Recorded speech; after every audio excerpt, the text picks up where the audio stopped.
This is the midweek recap. Totally different show from the weekend recap. Completely different in format and style. You'll see, not at all similar. You know why?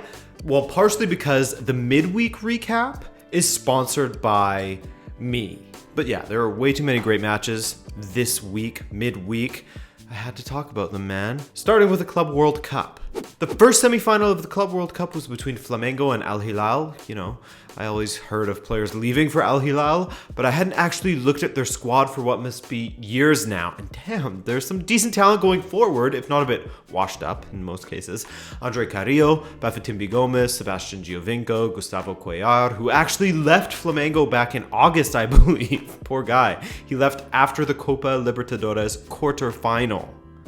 Sucks. Anyway, like I said, some decent players to attack with, but they neglected their defense a bit, I guess, when building this team. Or at least when they come up against, the best team in South America, it doesn't really hold up. Al Hilal actually took the lead early-ish in this one through Salem Al-Dossari.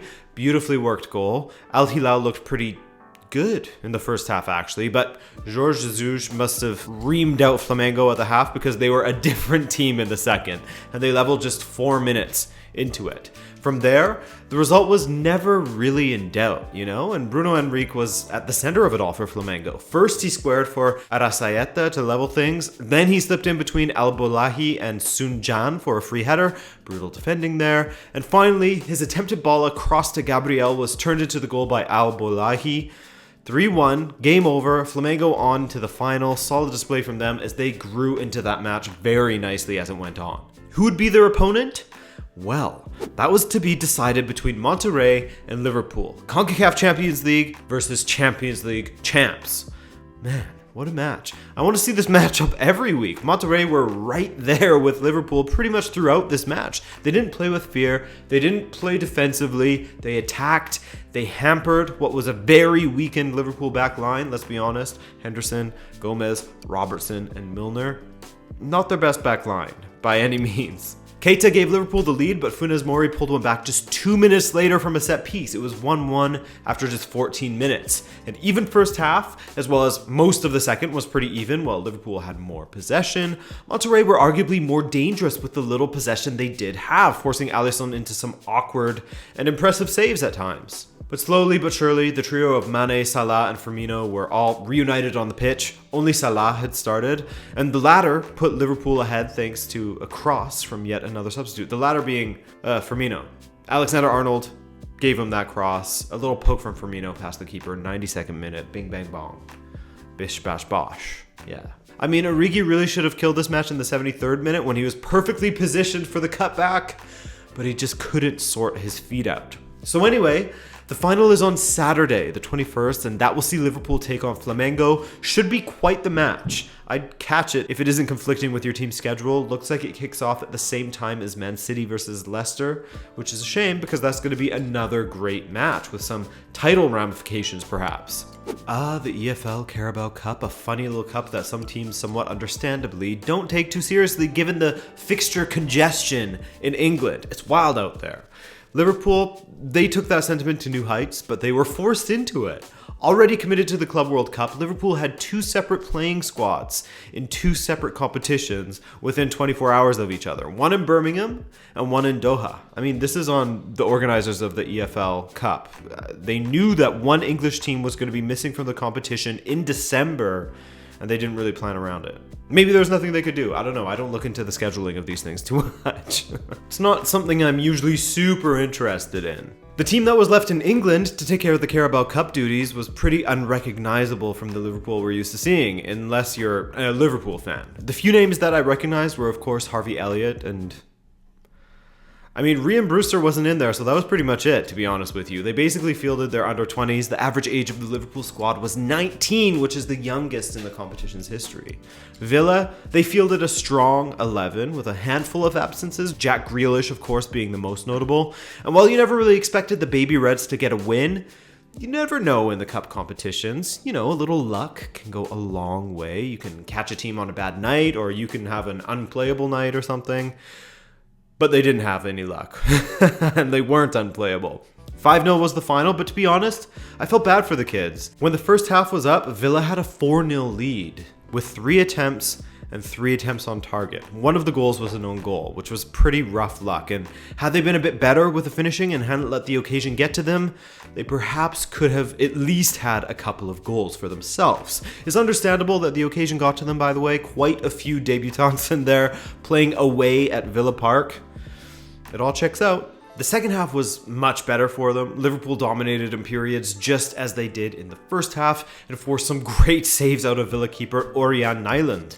On a different day, perhaps they would have won. I mean, I was impressed. Apparently John Terry and Dean Smith were impressed too, because they went to the Liverpool locker room after and congratulated them for their performance. Despite the scoreline, it wasn't at all easy for Villa. In the other matches, Manchester United looked quite drab in their first half against the mighty Colchester United. No offense to them, I don't know why I'm saying that, but they rallied in the second and blitzed the Minnows 3-0 with goals from Rashford, an own goal by Ryan Jackson, and Rashford set up Martial for the final goal, 3-0. Another commanding display from Rashford, though it's to be expected against a team that plays in the 4th tier of English football, right? This isn't who Rashford and the boys are comparing themselves to, you know? Manchester City went to Kassam Stadium to take on Oxford, and despite a small spell where the hosts looked pretty decent and actually drew level, Raheem Sterling took over, and his brace saw them past Oxford 3-1. Plenty of scares in this one for City, though. Oxford weren't pushovers in this by any means. And finally, Leicester overcame Everton via a penalty shootout, Kasper Schmeichel with 2 saves, and Brendan Rodgers' men move on. So, we'll have 2 more Manchester... That's a 3, Adrian. Come on. We'll have 2 more Manchester derbies in January for the League Cup semi-final, while Aston Villa versus Leicester is on the other side of the bracket. The Bundesliga threw an absolute classic at us on Tuesday. Man, there were some incredible midweek matches, I'll say it again. But Borussia Dortmund versus RB Leipzig was perhaps the match I was most looking forward to. I mean, El Clásico is great and all, and I was excited for that in my own right.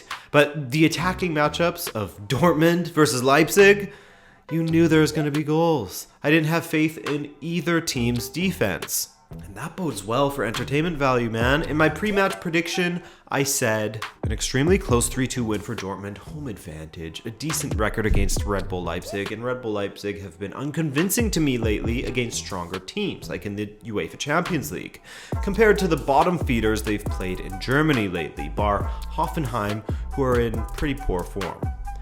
And that was pretty much what happened. As per usual with Nagelsmann, his team was happy to play on the counter, and they were absolutely dominated in the first half possession-wise, with Dortmund taking a 2-0 lead into the break thanks to the Julians, Weigl with the first, Howler from Gulashi, and Brandt with the second. The sauciest, most Firmino-like goal you'll see from someone who's not Firmino.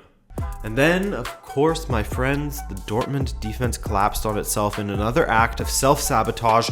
They legitimately gave this match to Leipzig in general and to Timo Werner in particular. 2 massive blunders within 6 minutes of each other, the 47th and the 53rd minute. Talk about starting the second half right, hey? When that happened, even if Dortmund scored again, you didn't have any confidence in them to win the match. Now, they did score again. Jadon Sancho, the 4th match in a row that he has both scored and assisted, but the 7th match in a row that he has scored in. Insane form, 8 goals and 6 assists in 8 matches. Great for him, but Dortmund, again, they f***ed up at the back. Ball over the top was poorly read by both Berkey and Guerrero, in my opinion. One of them should have cut that out. Neither of them did. The ball falls to Schick and he equalizes. 3-3 the final, and this Dortmund team, man, if only they had the defensive stability to match what they have going forward, what a team that would be. Could be worse. Could be worse. I guess they could be Werder Bremen, who were stomped 5-0 by FSV Mainz. That loss means that in their last 6 matches, Bremen have lost 5 and won once, conceding 19 and scoring 6. I mean, Bremen often starts the season slowly, barring last season, of course. So this isn't anything new for them and their fans. I don't expect them to go down, but I mean, who knows? Speaking of starting slow, Augsburg did exactly that, but have since gone on a 6-match unbeaten run where they have won 5 matches and drawn once. This Tuesday, they beat up on Fortuna Dusseldorf, the punching bag of the Bundesliga at the moment, beating them 3-0. A brace from Philipp Max. He also grabbed an assist, 6 goals and 4 assists for him. He and Niederlechner really dragging this team up the table. The former has 7 goals and the latter, has 7 goals and 6 assists. Bayern Munich played away to Freiburg. Not an easy match, my man. Not this season, at least, unless you have the best left back to ever grace the planet, Alphonso Davies, oh Canada, setting up perhaps the best striker in Europe right now, Robert Lewandowski. Not perhaps. For me, he is the best striker in Europe right now. Well, even in saying that, I'm being a bit of a Fibonacci. That's not telling the whole story of things, because Freiburg came into the match and provided their own threats as the half wore on, but early, it was all Bayern, culminating in the 16th minute when Davies showed just how insanely fast this dude is and how much his delivery has improved this season. Blitzing down that left flank, putting the ball on a plate for Lewandowski to score. But Freiburg came back and equalized in the 58th minute. They nearly got away with the point too, if not for that Serge Gnabry dude. He is a menace for opposing teams this season. He set up Xerxes in the 92nd minute to win it, then scored one himself in the 95th minute because why not? 3-1, Bayern, the final. Borussia Mönchengladbach are back to winning as they met with Paderborn. No bueno for Paderborn, man. Just when I thought they may go on a run of their own after their win and a draw, it's right back to losing for the basement boys. These guys are in 18th, last place. Know who has continued with some improved form? Köln. So last weekend they defeated Bayer Leverkusen 2-0, and on Wednesday they smashed Eintracht Frankfurt in their own stadium. The disrespect of these Köln boys, I like it. Keep it up, Köln. A couple more wins and you're mid-table. They beat these dudes 4-2. So Hoffenheim snapped their winless skid with a 2-0 win over Union Berlin, which keeps them in the top 10. Gladbach and Leipzig are level with 34 points apiece, just as Bayern and Dortmund are level on 30 points apiece. La Liga. At the start of the season, I think a lot of us were guilty for sort of writing Real Madrid off a bit. Perhaps the criticisms at the time were warranted, but 3 months later, and Real Madrid are a different animal. They came to the Camp Nou and gave Barcelona a horrible time. They absolutely bodied them for most of this match. Barcelona barely showed any signs of life. This is the reality under Ernesto Valverde. Sergio Ramos, all-time appearance leader in El Clásico, more appearances than Xavi, Messi, etc. And there was a moment in the 30th minute when he really showed his experience in getting back on the line to stop a Messi strike. He was shutting everyone down in this match. Great performance from him in the big occasion. Oh yeah, Piqué had a goal line clearance as well. The Spanish boys are shining together. Suarez and Griezmann were left completely quiet, while Real Madrid found a ton of joy from their fullbacks attacking down the flanks. In the 72nd, actually, Mendy got in behind Barca defenders and squared to Bale to convert, but it was called back.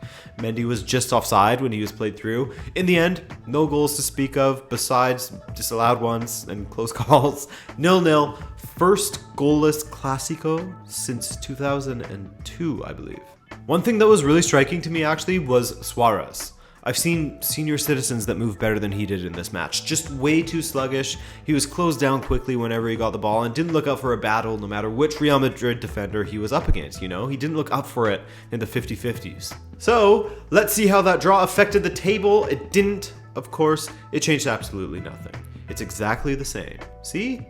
Nothing changed.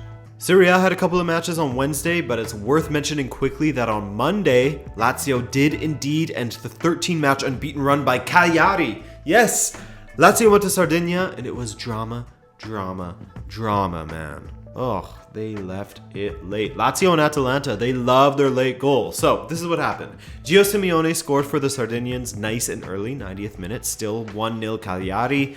They're heading to 14 unbeaten. 93rd minute, Luigi Alberto scores. All right, they're still unbeaten if the scoreline holds at 1-1. 98th minute, Johnny finds Felipe Caicedo. 2-1 Lazio in added time. Added time. Anyway, on Wednesday, Ronaldo and Dybala's form continued to blaze as they each scored beautiful goals within their own right. Dybala hit a first-time volley that only had eyes for the bottom corner, while Ronaldo performed his old trick of levitating with his head about 8.5 feet off the ground to nod one past the keeper. I immediately thought of the goal he scored against AS Roma for Manchester United back in the day. Legit the definition of a towering header. That was Ronaldo's specialty back in the day, man. 2-1 Juve, 7 goals in 6 matches for Ronaldo. The other match on Wednesday was between Sassuolo and Brescia. Sassuolo had 3 draws in the lead up to this one. The boys were gagging for a win, so they must have been happy to see Brescia coming up on their calendar. But oh, cruel world. Brescia come into this one off of 2 wins over Spal and Lecce, but Sassuolo were fine in the end. 2-0 Sassuolo, some heroic defending at times by then, but they get the job done, as is my job. It is done. Just want to say a big shout out to Benfica for finally figuring out their strongest 11 and looking great in the last few matches. It is so nice to see them back again. 2-1 over Braga when it could have been much more, but I'll take it.